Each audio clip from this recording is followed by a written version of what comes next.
LeBron James at Anthony Davis reunion sa Golden State Warriors. Pero bago yan, Kendrick Perkins naglabas ng ranking ng mga superstar kung sino ang mas fit kay LeBron. Nakasalukuyang naglalaro ang mga ito sa 5 team na interesadong makuha si LBJ sa free agency mga kaibigan. Inilagay po niyang top 5 upang huli si Donovan Mitchell ng Cleveland Cavaliers, ibig sabihin dito na may paniniwala si Perkins na hindi masyadong fit ang Cavs superstar kay LeBron. Pang-apat si Jaylen Brown ng Philadelphia 76ers, matunog na ang team ng Philly umano ang posibleng mapili ng hari.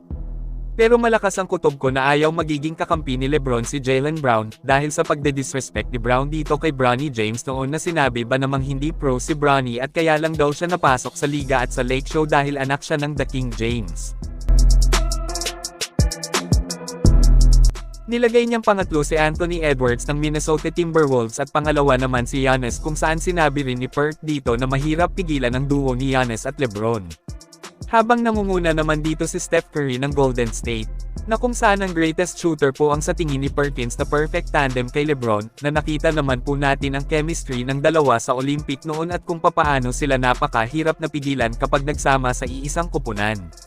Ibig sabihin base sa sinabi ni Perkins ay mas kakaiba ang magiging duo ni Steph at LBJ sa Warriors. Well, hindi lang naman si Kendrick Perkins lang ang nagsabi na mas kakaiba ang lakas ng duo ni Curry at LeBron, kumbaga magiging unstoppable ang dalawa kapag nagsama. Marami pong fans ang nagsasabing napakahirap pigilan talaga ni Steph at LBJ.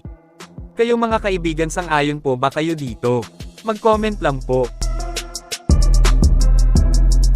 Sa kabilang banda naman, Bronny James na tanong ng isang vlogger tungkol sa LeBron kay Golden State Warriors, kung saan tawa po ang naging sagot dito ng anak ni LBJ at sinabi na kumbaga kakaiba daw kapag sumanib ang ama niya sa Warriors. Anytime you got some pressure or whatever, just be you, go out and be you, and you're gonna be alright. And last thing, you think your dad going to the Warriors?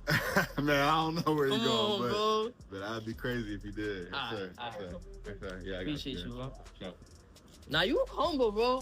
Lumalabas na pati si Bronny ay naniniwalang kakaiba kung sa Warriors pupunta si LeBron kasi nga makakasama niya sa GSW ang nag-iisang 3-point GOAT. Speaking of greatest shooter Stephen Curry, mga kaibigan, ay tiba-tiba ang 4-time NBA champion ng Golden State sa kanyang susunod na kontrata sa GSW, kung saan ayon sa report ay nakahanda na ang 2-year contract extension ni Steph.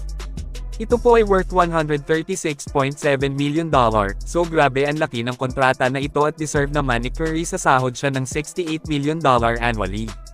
Sa tingin ko walang player ang makakapantay niyan sa liga. Kayo mga kaibigan, ano naman ang masasabi nyo sa inihanda ng Warriors na malaking contract extension para kay Steph Curry? Mag-comment lang po. Ngunit bago tayo magpatuloy ay subukan nyo pong maglaro sa NotGo. Hindi ito isang sugal, hindi mo kailangang maglabas ng kahit isang sentimo na puhunan para kumita mga kaibigan. Magsipag lang sa paglalaro, gawin ang daily task na hinihingi ay kikita ka kahit nasa bahay lang. Ang maganda sa NotGo ay mabilis ang pag-withdraw, hindi kagaya sa ibang laro. I-click lang ang link na nakapin sa comment section. Maraming salamat po.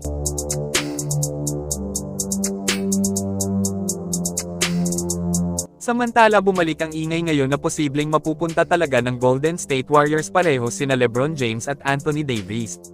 Kung saan kumpirmadong pumutok po ngayon ang balitang inilakad na ng Clutch Sports Group ang pag-trade kay Anthony Davis papuntang Golden State. Possible po talaga na mangyari ito mga kaibigan, kasi sa mga hindi pa nakakaalam, si LeBron at AD ay same agent, pareho po silang hawak ni Rich Paul. So lumalabas na mukhang tinutulungan na talaga ni Rich Paul at LeBron na mapunta si AD sa Warriors. Sa tingin ko may naging kasunduan na dito ang magkabilang panig.